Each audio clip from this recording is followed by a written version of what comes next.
Hi all, வணக்கம்.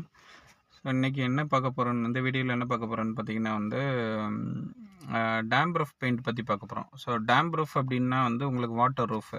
So இந்த water roof paint வந்து எப்படி அடிக்கலாம் அப்படின்னு பார்த்தீங்கன்னா வந்து நீங்கள் சம்மர் டைம்லேயே அடித்து முடிச்சிடணும். ஸோ ரெயின் டைம் வந்தது அப்படின்னா உங்களுக்கு இது அப்ளை பண்ண முடியாது.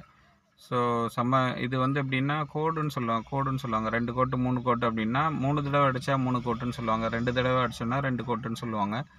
ஸோ நீங்கள் டேம் ரஃப் பெயிண்ட்டு பார்த்தீங்கன்னா மினிமம் 2 கோட் அடிக்கலாம் சீலிங்கில்.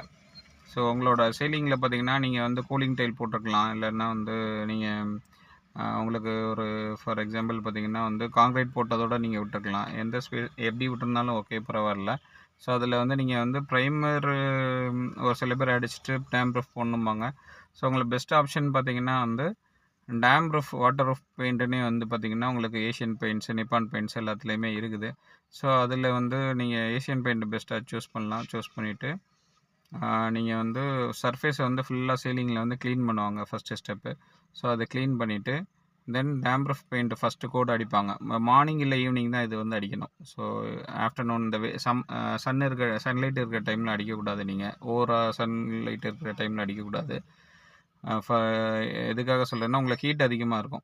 ஸோ அப்போ வந்து உங்களுக்கு நிறைய ப்ராப்ளம்ஸ் அதில் வந்து க்ரியேட் ஆகும், சரியாக அப்ளை ஆகாது உங்களுக்கு. ஸோ அதனால் சன்லைட்டு மேக்ஸிமம் இல்லாத டைமில் அப்ளை பண்ணுங்கள். மார்னிங் இல்லை ஈவினிங் தான் பண்ணலாம்.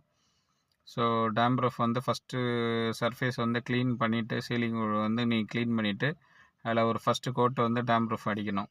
ஸோ அது அடித்து முடிச்சுட்டு மினிமம் 1 டே கேப் இருக்கணும். ஸோ அதுக்கப்புறம் தான் நீங்கள் 2வது கோடு வந்து நீங்கள் அப்ளை பண்ணலாம்.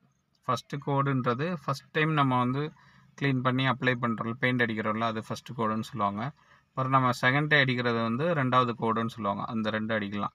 ஸோ தேர்டு கோடுனால் நீங்கள் 3வது தேர்ட் டே வந்து அடிக்கலாம். 3 கோடு அடிக்கிறது ரொம்ப பெஸ்ட்டாக இருக்கும். ஸோ ஒரு ரெக்கவர்டு பார்த்தீங்கன்னா ஒரு மினிமம் 2 கோட் அடிக்கிறது ரொம்ப நல்லது. இந்த இன்ஃபர்மேஷன்ஸ் கண்டிப்பாக யூஸ்ஃபுல்லாக இருக்குன்னு நினைக்கிறேன் உங்களுக்கு. Thank you all.